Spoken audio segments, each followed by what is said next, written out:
on television in Africa. My name is Dari Folarin. I think congratulations are still in order as our dear state is celebrating 50. Happy celebration to our great state, Ogun. Today, we are going to be looking at the pivotal role of branding in public relations. What is branding? How can you improve your branding? What is self-branding? How can you get the brand halo? You know, this and more will be discussed in this edition of the program. And I'm going to have juggernauts to discuss this topic. I have with me Mr. Yinka Adegbite. He is the head of department, Mass Communication Department, DS Adegbite Polytechnic, Itori. He is here with me. Mr. Adegbite, you're welcome to the program. Thank you, Mr. Aflari, for having me on the program. Good afternoon, viewers. So let's start with branding. What's the definition? Let's go to the classroom now. What's the definition of branding generally? Well, branding, when you talk branding, then you are talking about creating an identity, right, that is recognizable and that is unique to your product. It's about having the right kind of identity that talks to the product, that communicates your wishes about that particular product to the audience. So we can actually say that branding is a sub-concept of public relations as a whole. Amazing. You know, public relations say deliberate, planned, and sustained effort to establish and maintain mutual understanding between an organization and its public. So when you are branding the product so that it communicates to the publics of that particular product, then you are in a way practicing an aspect or a corner of public relations. Okay, you are in a way practicing. Let's start from the self to product now. How can an individual brand himself? You're looking good, so what are the things that you do to make sure that this is your image? Your image is well projected. Well, thank you, Mr. Falani. I must also say that you are a very good brand. Thank you so much. You are a distinguished media personality. Thank you. And a public relations guru. Thank you. And so, you know, when people think about you as a person, these are the things that play around their head. This is so self-branding is very, very important, because if you don't brand yourself, if you don't distinguish yourself, then you will suffer identity crisis. Right. I mean, there are so many competing products, services. Okay. But if your particular brand does not communicate specially to your audience, then you are lost. Okay. I mean, so then you are lost. We need to go on a break. We'll come back shortly. Please stay with us.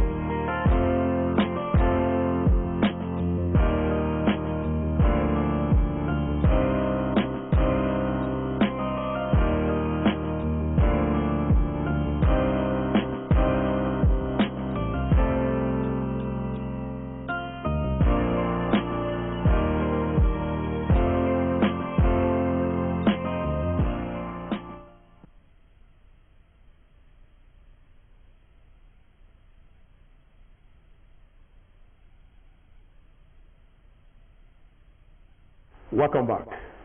We are being joined by an advertisement guru, a chief lecturer at the Moshood Abiola Polytechnic, Dr. Wasiu Tejuoso. Dr. Tejuoso, you're welcome to the program. Thank you very much. Yeah, earlier on, Mr. Adegbite spoke about self-branding, and we know you're a guru in advertisement. So tell us about product branding. What are the steps to take to make sure that your branding is top-notch? Well, I'm not sure there's something that is seriously different between self-branding and product branding. Okay. When you look at self, right. A self is a product. I am a product. Amazing. Of an institution, right. Of a family, right. of a religion, of a faith. Amazing. And you find out that I carry different brands when it comes to different contexts. Amazing. As a product of Moshood Abiola Polytechnic, a lecturer of an institution, I am a brand. One. That brand is different from the brand that Wasiu will carry as a Muslim. Okay. It's different from the brand I will carry So as you're wearing so many an caps. chief. It will be different from the brand I will carry as a son of a family. Okay. But in all essence of it, when you talk about branding, branding generally is a means, it's a strategy through which people tend to create identity for themselves. The whole essence of branding is just identification. A process of creating niche for yourself, a process, a strategy where you want to be known for something that is different from what others are known for. To me, it is a means of distinguishing yourself from other competitors.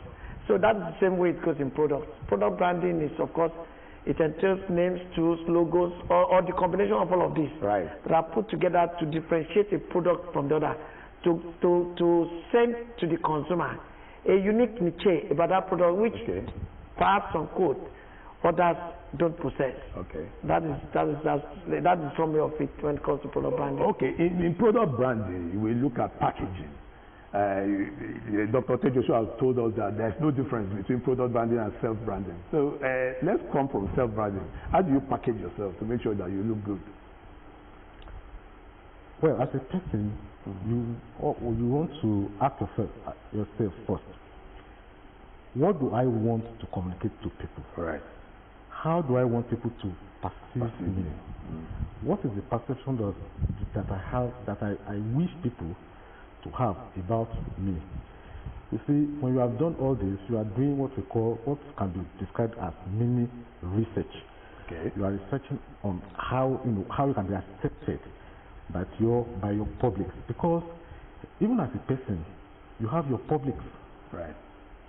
Just like my senior colleague and elder scholar there said, as a person yourself, you are a brand.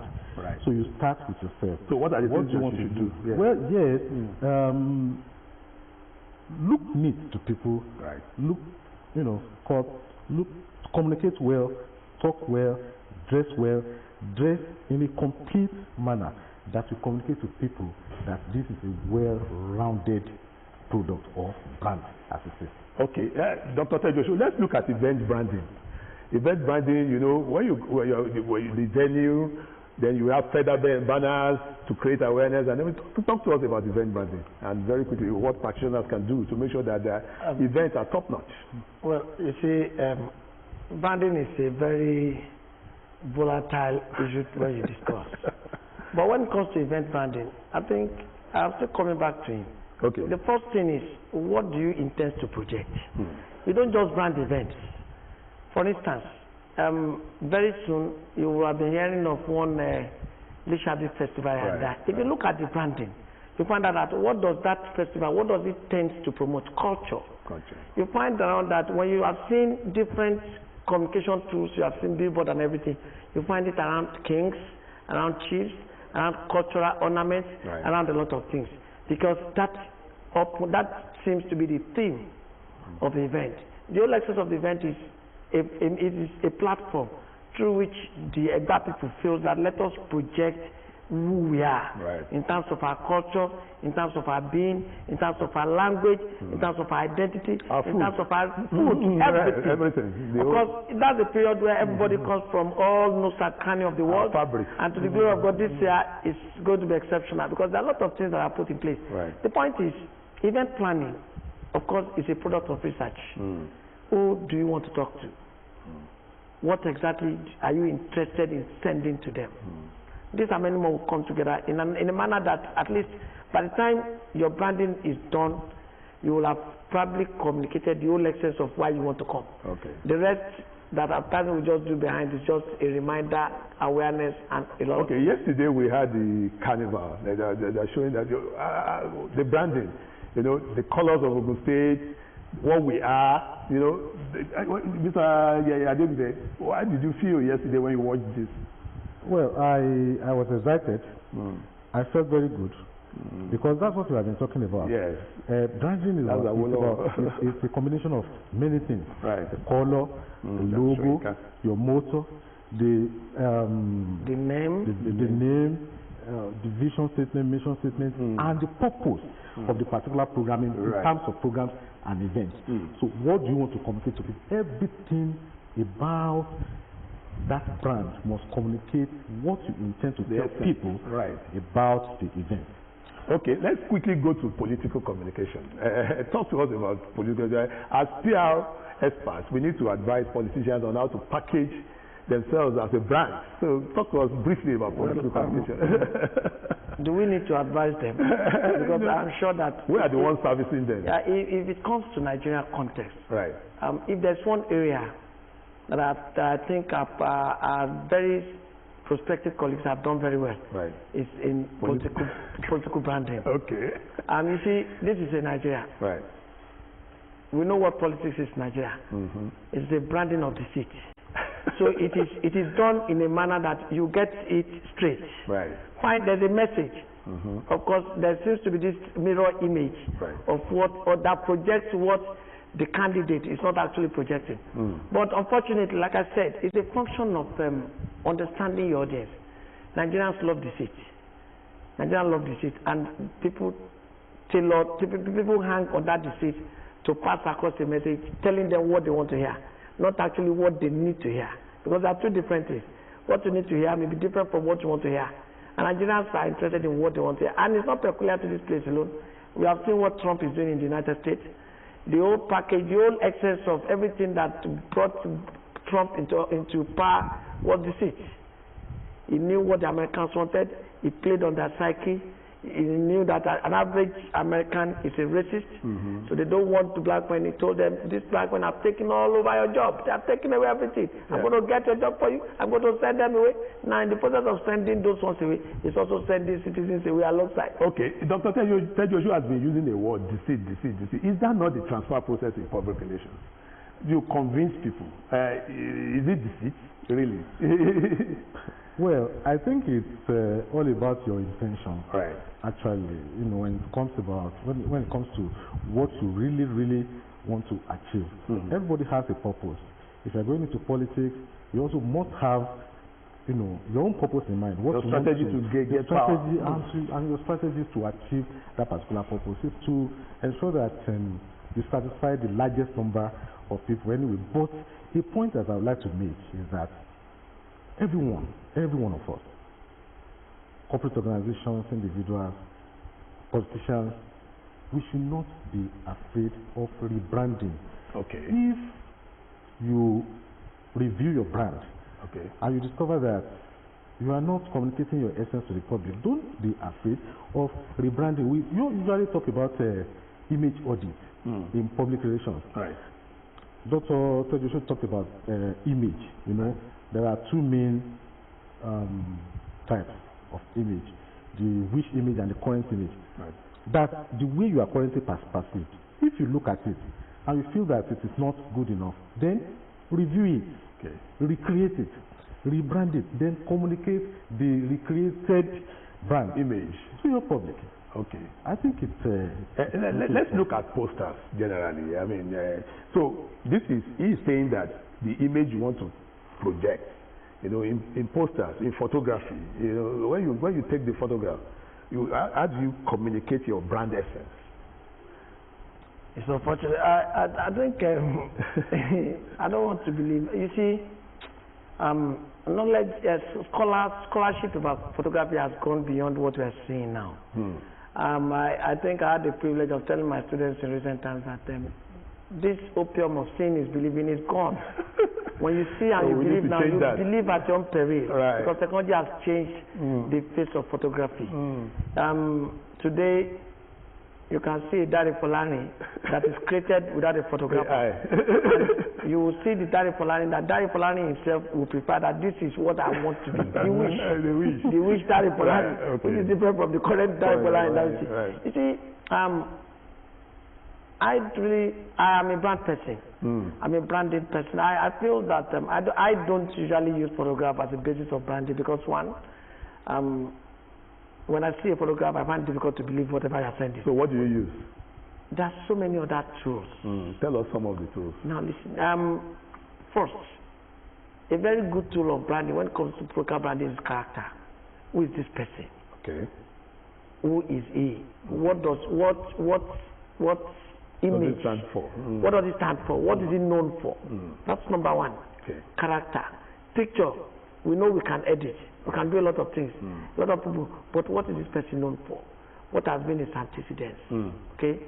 And when he talks to you, you see, the point is this: when you campaigning, like you talk about, you were trying to equate deceit with conviction. They are not the same thing. They are not the same thing.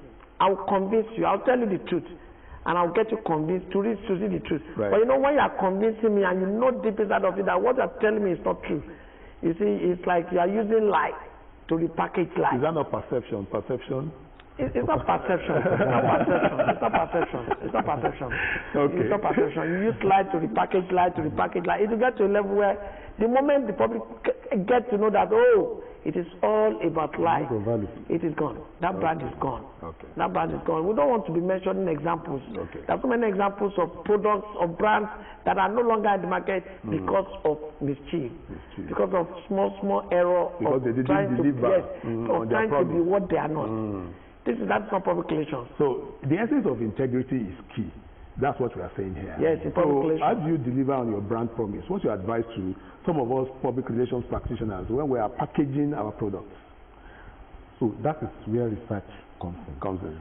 Do research, gather data, ask questions, analyze your data. After gathering your data, then analyze it.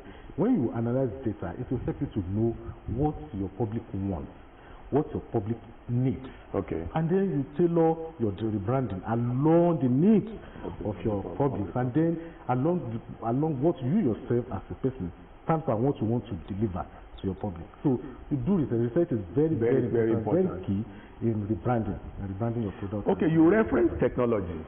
In this era of artificial intelligence, what should public relations practitioners do, to handle AI? Well, I don't usually run away from the fact that I keep telling people I'm not a PR person per se. Okay. But the point is, I know so much about PR that it's enough for me to discuss PR. Okay. But when it comes to practice, I'm more into advertising than in public relations. Right. You see, whether we like it or not, technology has come to stay. It is either we follow technology, we learn to use it, or we get perished. If anybody is deceiving anybody that AI has come to stay, there's nothing you do, and they have come to compete with reality. And the point is, as a brand, technology, public relations, I think it will even suit public relations more than it suits other marketing communication tools. Okay. Because one, it means therefore to do a press release now is easier. Instead of sitting down to start thinking of the 5 W's and H with one or two things, you get whatever you want to do. You keep moving.